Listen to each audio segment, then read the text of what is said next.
Um grande deslizamento de terra matou uma pessoa e deixou dezenas de desabrigados em Santa Luzia, no Maranhão. Veja na reportagem de Emily Nunes, da TV Maranhense. De acordo com os bombeiros, uma barreira se rompeu e atingiu a casa de Antônio Lopes Alves durante a madrugada, no momento em que a família estava dormindo. Segundo a cunhada da vítima, por volta das 3 horas, uma árvore caiu próximo à cozinha deles, enchendo o local de barro. A vítima não conseguiu sair do local a tempo e foi soterrada. Já a jovem de 12 anos, filha da vítima, foi transferida para um hospital da capital maranhense com várias fraturas graves pelo corpo. Até o momento, 36 pessoas foram resgatadas da lama. De acordo com o coronel do Corpo de Bombeiros do Maranhão, Célio Roberto, uma das causas pode ter sido o excesso de chuvas, causando rompimento de açudes e ocasionando deslizamento de terra. O Corpo de Bombeiros Militar do Maranhão, por meio da Coordenadoria de Proteção e Defesa Civil Estadual, tem atuado firmemente em resposta aos desastres que são decorrentes das fortes chuvas que se precipitam no estado. Nós tivemos 2 municípios que sofreram impactos causados pelos deslizamentos de terra em razão desse excesso de chuva. Um deles, o município de Santa Luzia do Tide, infelizmente nós tivemos 2 óbitos. O Corpo de Bombeiros, tão logo foi informado, preparou uma equipe que foi transportada pelo Centro Tático Aéreo, haja vista que a única forma de acesso àquela área somente por via aérea, em razão das estradas estarem cortadas ou inundadas. Trabalhamos fazendo a retirada das pessoas da área de risco, colocando em abrigos e, ato contínuo, fazendo as buscas por 2 pessoas desaparecidas. O primeiro corpo foi encontrado no sábado e o segundo corpo foi encontrado ontem, no domingo. Nós continuamos com as nossas equipes no local, assistindo as famílias que estão ilhadas. No município de Itaipava do Grajaú, é o 2º episódio de deslizamento de terra, mas graças a Deus sem ninguém ferido. Somente pessoas necessitando de cuidado, haja vista que esse município tem famílias que estão ilhadas. E o atendimento está sendo feito por via aérea com os bombeiros e homens do Centro Tático Aéreo. Nas imagens é possível ver os rastros de destruição de lama, onde várias casas foram atingidas e ficaram destruídas. Com a ajuda de um helicóptero do Centro Tático Aéreo, dezenas de pessoas foram resgatadas e estão recebendo água e cestas básicas no local. E as buscas continuam. Ciclistas protestam pelados no Rio de Janeiro contra a violência no trânsito. O grupo pedalou sem roupa pelas ruas da cidade.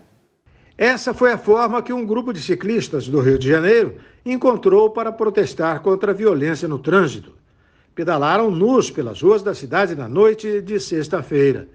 Eles saíram do centro e foram até a Praia Vermelha, na Zona Sul. O objetivo é chamar a atenção para a violência cometida, principalmente em relação a ciclistas. A proposta de ser sem roupa é para chamar a atenção realmente das pessoas para a violência no trânsito. Porque acontecem muitas mortes diariamente e não se fala muito sobre isso. Gente, aqui no Rio de Janeiro as motos atravessam todos os sinais para entrega de delivery, então temos que ter sempre o dobro da atenção. Infelizmente, o estresse dos profissionais do dia a dia, Uber, táxi, motorista de ônibus, motorista de aplicativos variados, eles estão estressados. Então, quando eles dividem o trânsito com o ciclista, eles jogam em cima, atropelam, matam. Infelizmente, esse sistema não é. Infelizmente, acontece quase diariamente. A pedalada pelada é a versão brasileira do movimento mundial World Naked Bike. No último dia 12 de março, o evento ocorreu em São Paulo. Um estudo da Associação Brasileira de Medicina de Tráfego, publicado em junho do ano passado, mostrou que em 2021 o país registrou mais de 16 mil acidentes com internações de ciclistas em estado grave, o que representa a média de 44 por dia. A Agência Nacional de Vigilância Sanitária divulgou nesta segunda-feira uma lista com 934 pomadas capilares que tem a autorização para voltar à venda no mercado. A lista com a especificação dos produtos permitidos podem ser conferidos no site da agência. A decisão de proibir a venda de todas as pomadas para trançar, modelar ou fixar cabelos foi adotada em fevereiro devido ao número de relatos de eventos adversos graves notificados à agência, como irritação nos olhos e até cegueira temporária. São 930 produtos que agora estão liberados para a venda. Mais de 1.500 permanecem irregulares. A Anvisa ressaltou que se trata de uma lista restrita e que a interdição continua para produtos que não estiverem citados no documento.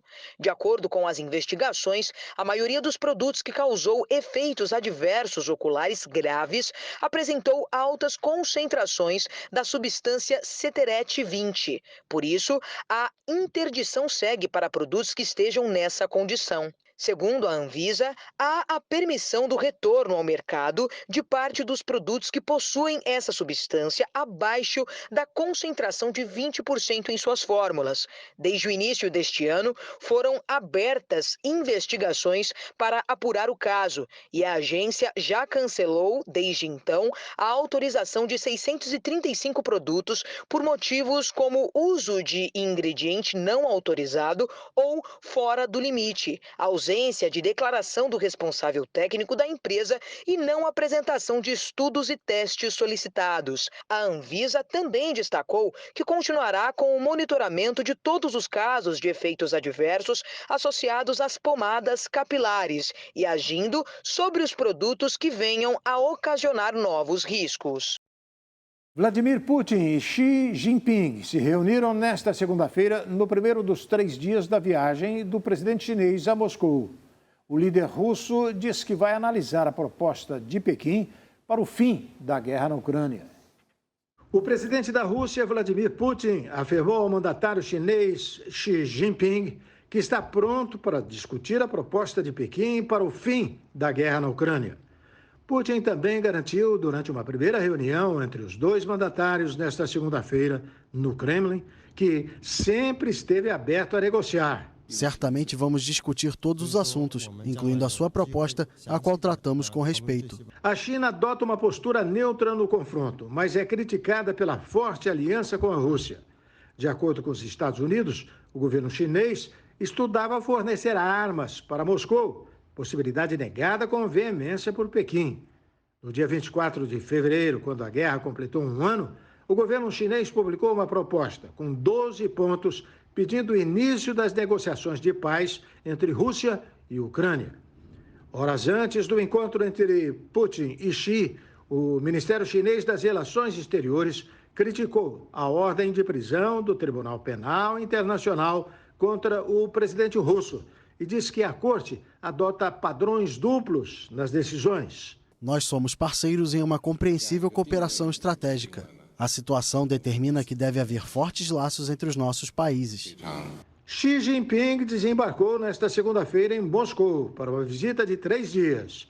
A última viagem do líder chinês à Rússia havia ocorrido em junho de 2019. Depois do intervalo, Suécia suspende todos os tratamentos para menores trans. E aqui no Brasil, vamos saber mais. Quais são os filmes que conquistaram o público nos cinemas neste último fim de semana? O RB Notícias volta daqui a pouquinho.